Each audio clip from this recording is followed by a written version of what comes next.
Good morning. Shri કન્યા primary વિદ્યાલય ધોરણ 8 વિષય ગણિત. એમાં જોઈએ આપણે ચેપ્ટર નંબર 12 ઘાત અને ઘાતાંક. આપણે આગલા લેક્ચરમાં થોડો એવો અભ્યાસ કરી ગયેલા છીએ. હાલ બાકી રહેલો આપણે જોયા ક્યાં આપણે ત્રીજા દાખલા સુધીનું જોયેલું હતું. ત્યાર પછી આપણે પાંચમો દાખલો પહોંચેલા છીએ. બરાબર. પાંચમા દાખલામાં શું કહે છે?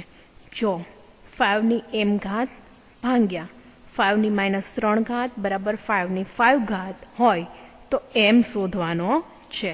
તો હવે આપણે દાખલો જોઈએ. દાખલા બાજુ થોડી નજર કરીએ કે દાખલો છે કઈ રીતે થાય છે. જોઈએ.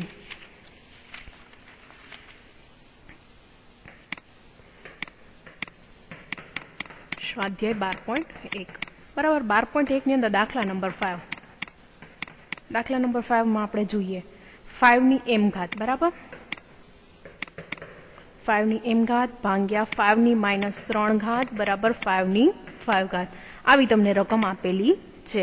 તો આપણે શું જોશું? 5 ની ભાગાકાર છે એટલે શું થાય? બેયનો આધાર કેવો છે? સરખો છે. એટલે ભાગાકાર છે એટલે શું થશે? બાદબાકી થશે. બરાબર. એટલે આપણે એની કરી બાદબાકી પણ -3 છે એટલે -3 પાછા આપણે લખવા જોશે.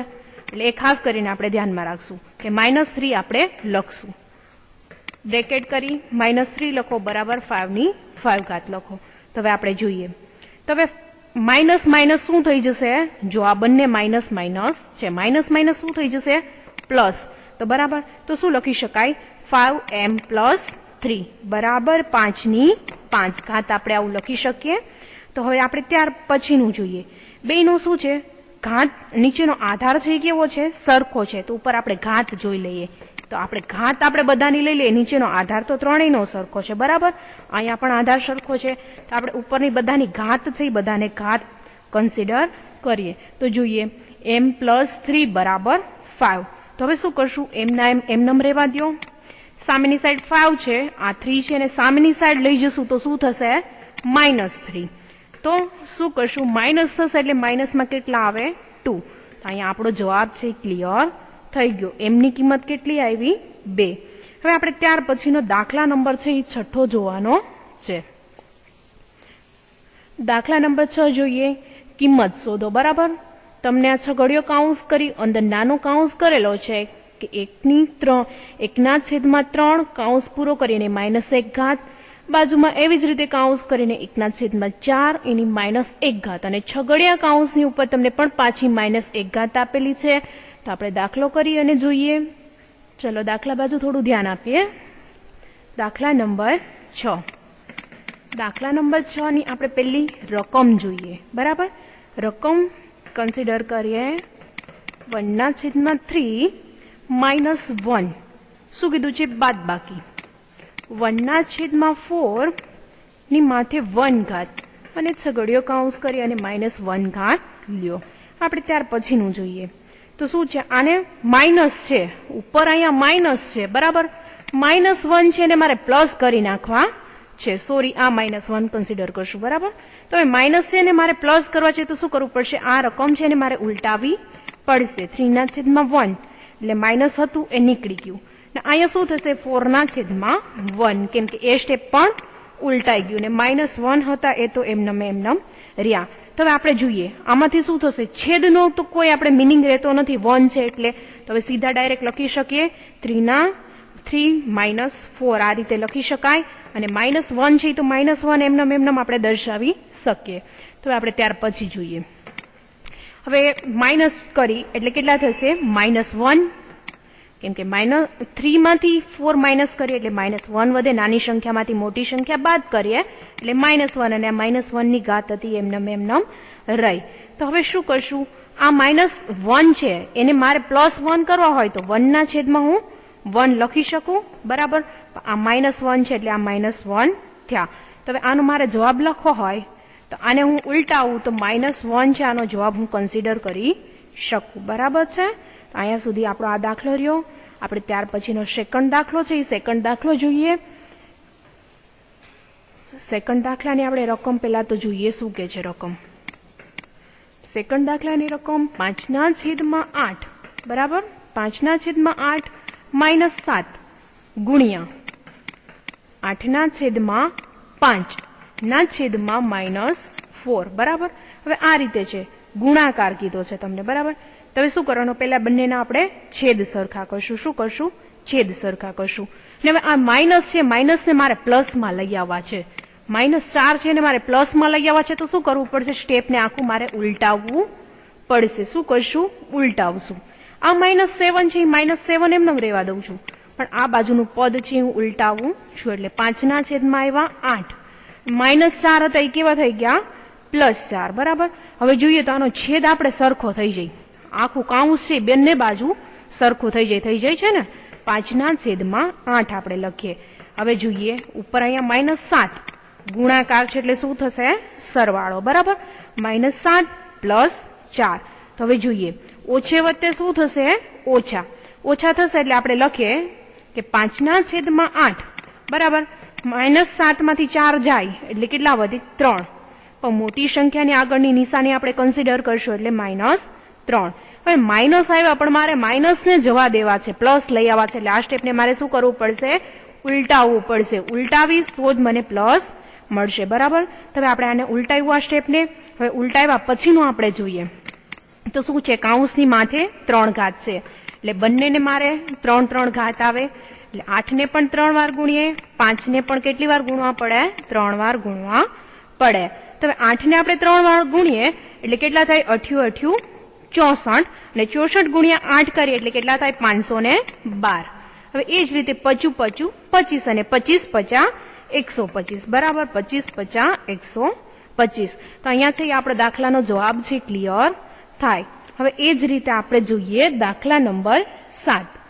દાખલા નંબર 7માં શું કે છે? સાદું રૂપ આપો બરાબર. તમને 2 રકમ આપેલી છે, આપણે એનું સાદું રૂપ જોઈએ.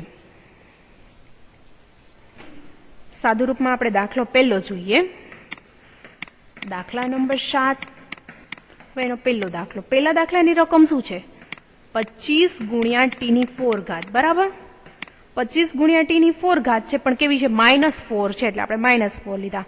છેદમાં શું છે? 5 - 3 ગુણ્યા 10 ગુણ્યા t ની કેટલી ઘાત આપી છે? -8 ઘાત આપેલી છે. તો હવે આને આપણે કન્સિડર કરી અને જોઈએ. હવે 25 છે બરાબર. 25 ને મારે લખવા હોય તો એવી રીતે લખી શકાય. 5 નો વર્ગ કરીએ તો ચાલે, 25 25 25 થાય. તો હવે આપણે t ની -4 ઘાત છે ને એમને રહેવા દઈએ. અહીંયા 5 ની -3 ઘાત ગુણ્યા 10 આપેલા છે બરાબર. તો 10 ના મારે ભાગ પાડવા હોય તો 5 દુ 10 કહી શકું. તો 5 દુ 10 આપણે એમ કહીએ. અને t ની -8 ઘાત છે એ આપણે લઈએ કે t ની -8 ઘાત. હવે t ની -8 ઘાત લીધા પછીનો આપણે સ્ટેપ જોઈએ. જો 5 ની માથે 2 ઘાત હતી બરાબર. તો 5 ની માથેની 2 ઘાત અને t ની, હવે જો આ નીચેનો t હતો ને એને આપણે ઉપર લઈ લઈએ છીએ. શું કરીએ? 5 ની 2 ઘાત હતી એમને રહેવા દઈએ. t ની -4 ઘાત બરાબર. t ની -4 ઘાત હતી અને t ની 8 ઘાત હતી ની માઇનસ છે એટલે એને મારે પ્લસમાં ફેરવવા છે. તો એને મારે શું કરવું પડે? ઉપર લઈ જવા પડશે. એટલે અહીં ઉપર લઈ લો એટલે t ની 8 ઘાત થઈ ગઈ. પ્લસમાં માઇનસ હતા એ પ્લસમાં ફરી ગયા. અહીંયા જોઈએ 5 ની -3 ઘાત, 3 ઘાત હતી એ એમને રહી. પ્લસ આપણે જે આ 1 છે આની માથે કાંઈ નથી એટલે એને તો 1 ગણાય બરાબર. એટલે એને +1 કરી લઈએ કેમ કે એનો આધાર સરખો છે એટલા માટે. અને ગુણ્યા 2 છે તો એ બરાબર આ ગુણ્યા 2 હતા એ 2 એમને નીચે લઈ લીધા. હવે આપણે જોઈએ તો શું કરશું? 5 નો વર્ગ. 5 નો વર્ગ એમને રહેવા દો. હવે જોઈએ આ 5 ની અહીંયા ઓછે વત્તે શું થઈ જશે? અહીંયા જોઈએ તો અહીંયા ઓછે વત્તે શું થશે? ઓછા. કેટલા થશે? ઓછે વત્તે ઓછા. ઓછે વત્તે ઓછા થશે એટલે કેટલા થઈ જશે? અહીંયા -2 થઈ જશે. કેટલા થશે? -2. પણ -2 અહીંયા નીચે આવશે પણ મારે પાછા એને -2 ને +2 લઈ આવવા હોય તો શું કરાય? ઉપર ગુણાકારમાં લઈ લેવાય. ઉપર ગુણાકારમાં લવ એટલે +2 થઈ જશે. +2 અને અહીંયા જોઈએ તો અહીં શું છે? ગુણાકાર છે એટલે બંનેનો શું થાય? સરવાળો. પણ ઓછે વત્તે શું થશે? અહીંયા ઓછે વત્તે શું થઈ જશે? ઓછા થશે બરાબર. ઓછા થશે એટલે -4 માંથી તમારે 8 માઇનસ કરવા હોય તો કેવા વધે? t +4 વધે. કેમ કે મોટી સંખ્યાની આગળની નિશાની તમારે કન્સિડર કરવી પડે, ત્યાંની પ્લસની નિશાની આવે એટલા માટે બરાબર. હવે જે આ છેદમાં 2 વધ્યા હતા એ છેદના 2 ના 2 પાછા લઈ લઈએ. હવે ત્યાર પછીનું આપણે પાછું આખું સમીકરણ છે એને છૂટું પાડીએ. 5 નો વર્ગ એટલે 5 ગુણ્યા 5. પછી અહીંયા પાછા ફરી 5 નો વર્ગ છે એટલે 5 ગુણ્યા 5 અને t ની 4 ઘાત છે એમનેમ આપણે રેવા દઈએ. t ની 4 ઘાતના છેદમાં 2. તમે જોઈએ 25 25 25 25 50 125 125 કરીએ આપણે એટલે કેટલા થશે 625 થશે બરાબર. 625 ના છેદમાં 2 અને t ની 4 ઘાત બરાબર. t ની 4 ઘાત આપણે લખી શકીએ. હવે આપણે ત્યાર પછીનો બીજો દાખલો છે એ જોવાનો છે. તો આપણે ત્યાર પછીનો બીજો દાખલો એમાં છે એ જોઈએ. તો બીજા દાખલાની રકમ શું કે છે 3 ની ઘાત કેટલી કે છે -5 ગુણ્યા 10 ની -5 ઘાત ગુણ્યા 125 બરાબર ના છેદમાં આપણે લખીએ 5 ની -7 ઘાત કેટલી ઘાત 7 ઘાત ગુણ્યા 6 ની કેટલી ઘાત કે છે -5 ઘાત કે છે. તો આ દાખલો આપણે આગળ જોઈએ. 3 ની 5 ઘાત કે છે એટલે આપણે પેલા 3 ની -5 ઘાત એમનેમ રેવા દઈએ. પણ 10 ના આપણે ભાગ પાડીએ બરાબર. 2 5 10 પણ 2 ની માથે કેટલી ઘાત છે 5 ઘાત છે એટલે એ 5 ઘાત -5 ઘાત એમનેમ રહેશે. 25 છે 125 છે 125 ના મારે ભાગ પાડવો હોય તો 25 નો ઘન કહી શકું. 25 નો ઘન કરીએ એટલે 125 થઈ જાય બરાબર. હવે નીચે છે જોઈએ 5 ની -7 ઘાત 5 ની -7 ઘાત છે પણ એ નીચે મારે 6 છે 6 નો મારે ભાગ પાડવો છે તો 2 તેરી 6 2 તેરી 6 પણ -5 ઘાત છે તો બંને સ્ટેપને લાગુ પડે એટલે આપણે બંને સ્ટેપને છે -5 ઘાત છે એ આપીએ. ત્યાર પછીનો આપણે સ્ટેપ જોઈએ. હવે ત્યાર પછીના સ્ટેપમાં શું કરશું આપણે સરખા પદ હોય અને ખાસ આપણે વધારે પડતા નોટ કરીએ કે જો આ 3 ની -5 ઘાત 3 ની -5 ઘાત બરાબર. હવે જોઈએ 5 ની 5 ઘાત છે ને અહીંયા 2 ની 5 ઘાત છે 2 ની 5 ઘાત 2 ની 5 ઘાત બરાબર થઈ ગયું. ઓકે. તો હવે શું વધ્યું ઉપર 5 ની -5 ઘાત ગુણ્યા અહીંયા આપણે જોઈએ 5 ની 3 ઘાત અહીંયા 5 ની બરાબર 5 ની 3 ઘાત આવશે એટલે અહીંયા 5 ની 3 ઘાત બરાબર તમે લખ્યા. છેદમાં લખો 5 ને નીચે શું વધ્યું -7 ઘાત બરાબર. ત્યાં સુધીનું આપણે લખી શકીએ. હવે ગુણાકાર છે એટલે આ સ્ટેપ છે માઇનસ છે આ સ્ટેપ માઇનસ છે અને મારે પ્લસમાં લઈ જવું હોય તો ઉપર લેવું પડે એટલે 5 ની -5 ઘાત ગુણ્યા 5 ની 3 ઘાત ગુણ્યા 5 ની 7 ઘાત આ રીતે હું લખી શકું. હવે આ રીતે લખ્યા પછીનું હજી આપણે જોઈએ તો આ રીતે લખ્યા પછી આપણે જોઈ લઈએ 5 ની -5 ઘાત +3 +7 બરાબર. ગુણાકાર છે એટલે શું થશે બધાનો સરવાળો. હવે જોઈએ તો શું થશે 7 ને 3 આપણે કરીએ તો 7 ને 3 કેટલા થાય 10 થઈ જાય. પણ -5 છે એટલે માઇનસની નિશાની કન્સિડર કરીએ તો શું થશે અહીંયા -5 છે ને અહીંયા 10 છે એટલે માઇનસ કરીએ તો કેટલા વધે 5 ની 5 ઘાત વધે પણ કેવી પ્લસ કેમ કે મોટી સંખ્યાની આગળની નિશાની કન્સિડર કરીએ મોટી સંખ્યાની આગળની નિશાની આવે પ્લસ. તો આજના લેક્ચરમાં આપણે અહીંયા સુધીનું રાખીએ. અહીંયા છે આપણો આ સ્વાધ્યાય છે કમ્પ્લીટ થાય ત્યાર પછીના નેક્સ્ટ લેક્ચરમાં આપણે બીજું જોશું. Thank you.